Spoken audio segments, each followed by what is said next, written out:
Willkommen, Schwester. Ich bin Simon Rita und ich bin heute hier mit der wundervollen Lina. Ganz herzlich willkommen, Lina. Dankeschön.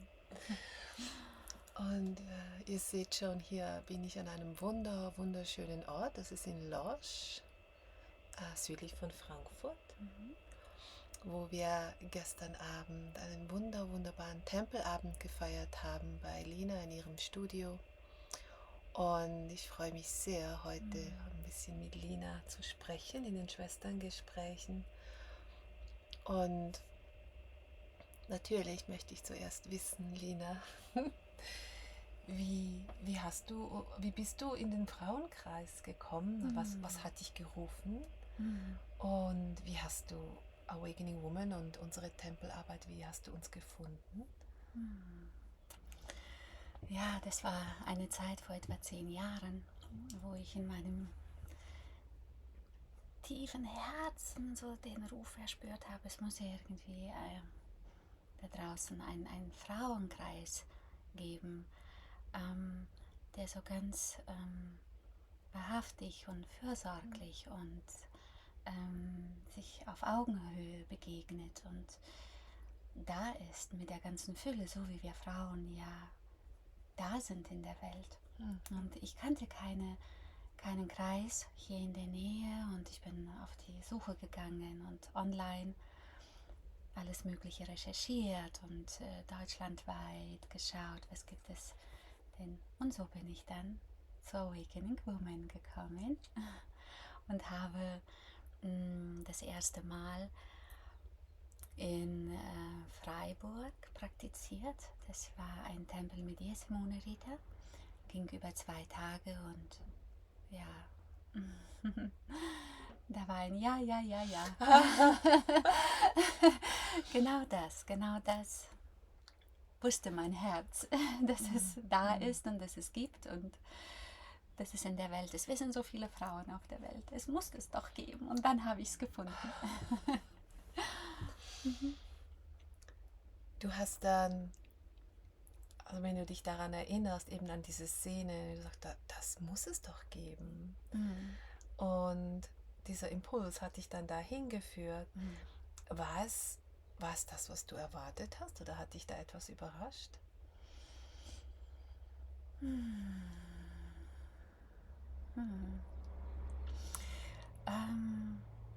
So tief in meinem Herzen habe ich mir das gewünscht, dass das so sein könnte. Und das hat vielleicht mich überrascht, weil ich es gefunden habe, dass das, was ich mir gesehnt habe, es tatsächlich gibt und es nicht nur eine Vision ist, nicht ein Traum, nicht eine Fiktion, sondern das gibt es wirklich. Und das war so ein glückseliges Gefühl. Ja, das gibt es und da gibt es Räume, das können wir auch in Begegnung erfahren. Ich finde das total schön, was du ansprichst. Ich erfahre das auch so, dass, oder ich benenne es oft so, das ist wie was in uns wie angelegt ist oder in unseren Knochen lebt. Ja. Also und ohne dass unser Verstand da uns erklären kann, Ja. warum das da ist. Und dann, wenn wir im Kreis sind, dann fühlen wir das. Also wir nie weg gewesen wären. Ja.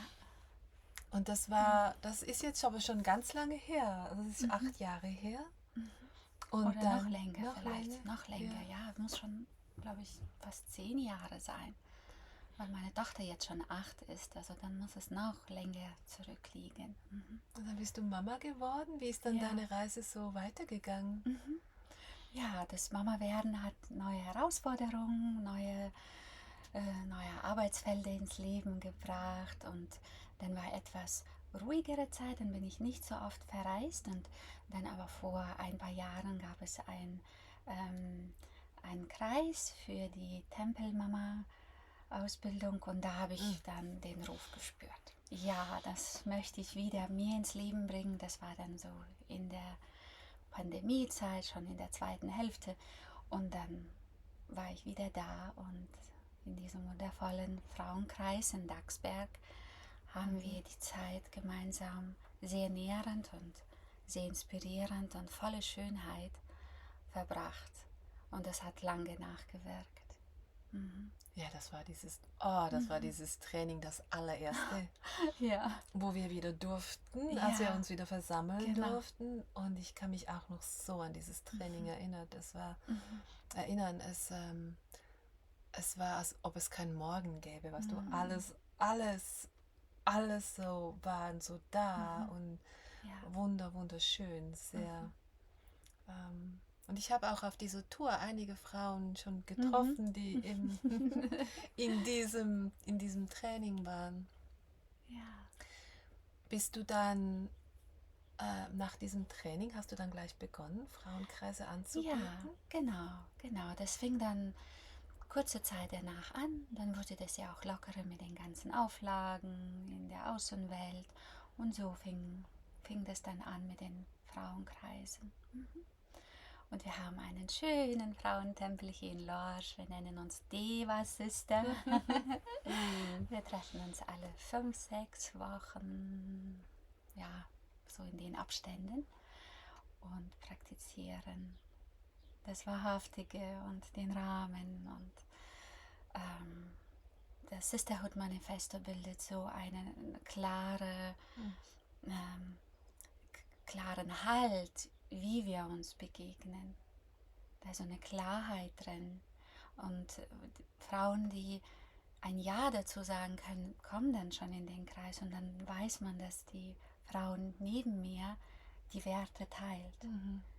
Dass sie dass sie genauso sich diese Sehnsucht ins Leben rufen möchte, dass es reell ist, dass es echt. Wir können sie leben, diese großen Schätze in uns, wie wir miteinander sind, wie wir miteinander umgehen.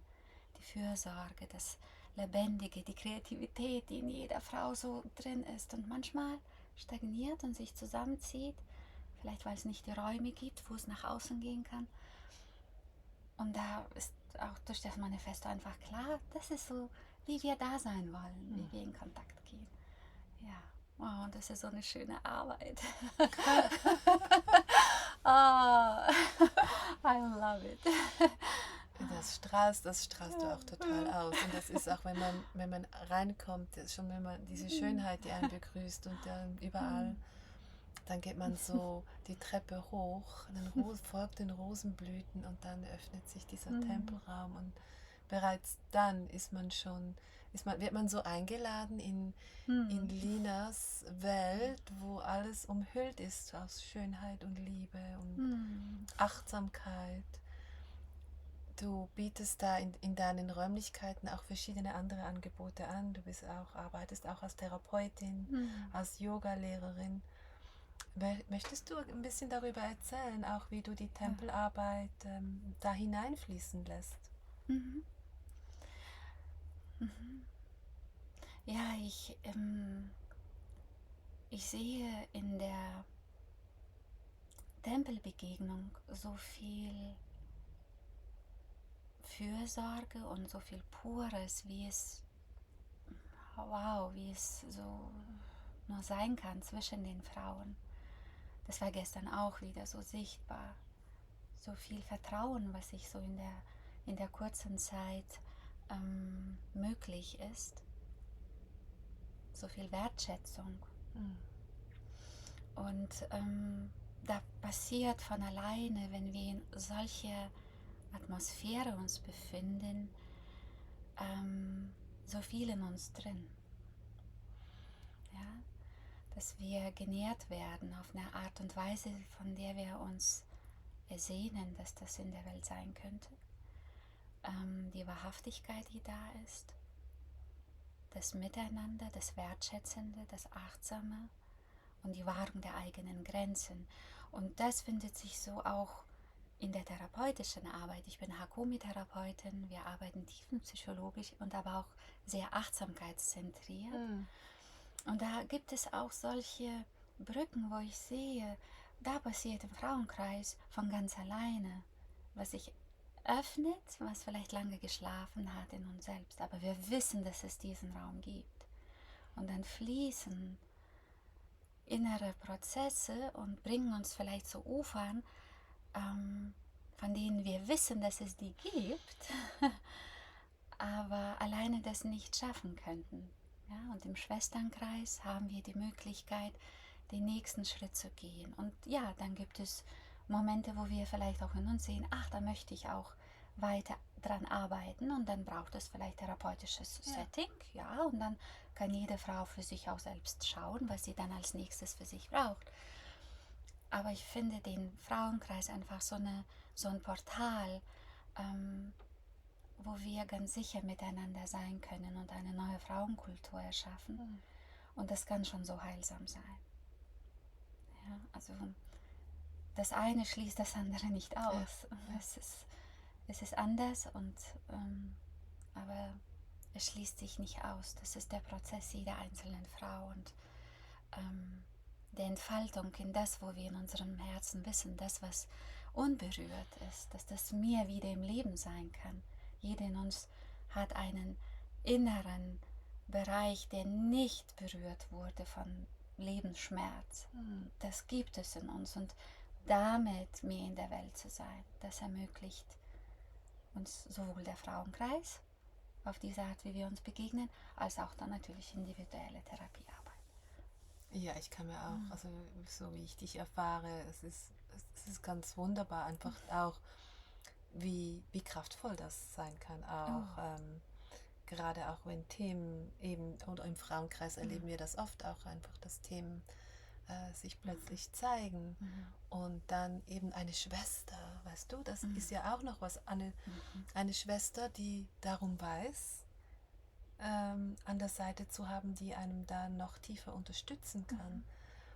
Das ist manchmal gar nicht so einfach, auch gerade auch aus diesem Kontext, wie wir arbeiten im Frauenkreis, weil du dieses verstehst und das dann in deine Arbeit oder in deine Arbeit mit einfließen lassen kannst, und dann kommt es wieder zurück. Also so höre ich das auch von dir, wie du damit arbeitest. Es ist sehr, sehr kraftvoll, ja. Und ich weiß auch, dass wir viele Therapeutinnen haben, eben auch, die so arbeiten, auch mit dem Frauenkreis. Und es ist mir auch wichtig zu sagen, auch dich als Therapeutin zu ehren. Also der Frauenkreis kann ganz vieles, aber er kann nicht alles. Und da ist es wichtig, dass man eben auch individuelle Unterstützung hat.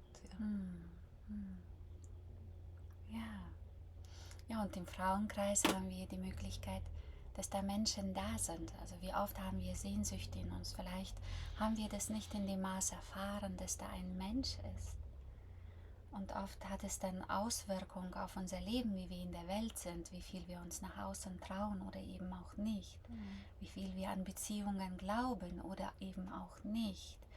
Und das ist ein Puzzleteil, wenn man dann tatsächlich eine Tempelschwester an der Seite hat und die andere auf der Seite. Und ich habe das schon so oft erlebt, dass Frauen dann Augen aufmachen, ist das wirklich wahr? Und ich bin wirklich unterstützt. Sie sind wirklich da. Da entwickelt sich dieses tiefe Wissen, dass es da ist, dass da was Absichtsloses in der Welt besteht, wo einfach nur lebendig und volle Liebe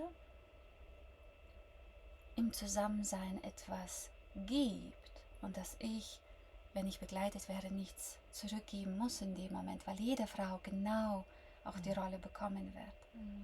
Ja, weil wir oft haben wir ja den Wunsch, ich bekomme jetzt etwas, da ist eine mitfühlende Frau neben mir und ich muss mich gleich bedanken oder muss gleich zurückgeben. Dann bin ich wieder nicht mehr in dem Empfangen. Und das haben wir gestern Abend auch so gesehen. Und da sich hineinzuentspannen und zu sagen, und das ist jetzt mein Raum und da wird jetzt genährt. Und da darf ich mich bewegen und dem ganzen Wesen, wie ich bin, den Ausdruck geben. Und es ist okay, wenn ich Impuls habe, mich auszudehnen, ist es gut. Wenn ich den Impuls habe, mich zusammenzuziehen, ist es gut. Und ich werde unterstützt. Mehr davon.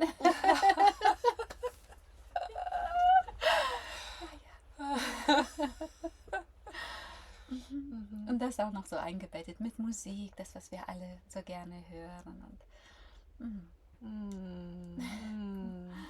so, so, so schön. Du hast schon gesagt, dein Sister, Deva Sister, Frauentempel in Lodz.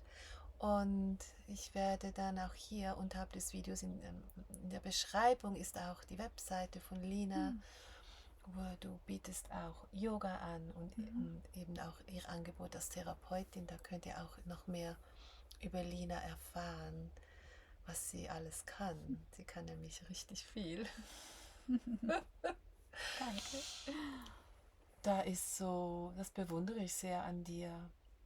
Da ist so eine große Schaffenskraft und ein tiefes Wissen in dir und diese Großzügigkeit, wie du das teilst und da diese innere, da ist auch etwas in dir, das weiß und das fühlt man. So diese, hey, da gibt es was und das ist gut und das fühlt man und das ist schön, in deine Räume zu kommen. Und auch die Frauen, die hierher gekommen sind, eben, wir haben gestern Abend praktiziert mit Empfangen und Geben und Empfangen und ja, wir haben gerade im Vorgespräch auch noch uns ausgetauscht, wie einfach, wie die Welt nach 3 Stunden, die Gesichter nach 3 Stunden sich verändern und wie Heilung geschehen darf und Freude und Nahrung und Schwesternschaft und wie sehr wir das lieben, es zu tun. Ja. Ja. Ja. Liebe Lina, gibt es noch etwas von dir, was du gerne teilen möchtest?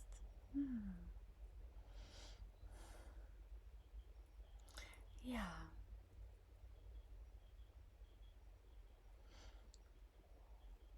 Ich möchte gerne teilen,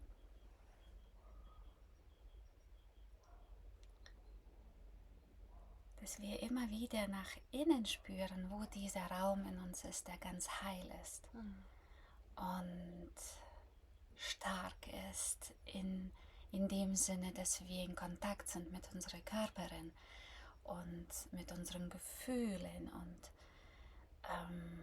mit unseren inneren Erfahrungen, unserem tiefen Wissen und dass wir darauf vertrauen. Und aus dem Ort im Leben leben, mehr und mehr, mehr und mehr. Ja. Vielen, vielen Dank. Es war eine sehr große Ehre und eine sehr große Freude, hier zu sein und auch dich in deinem Wirkungsbereich zu erleben. Sehr. Dankeschön, Simone Rita, und danke für deinen Besuch hier in unserem wunderschönen Ja, Lodge. es ist wirklich schön hier in Lodz.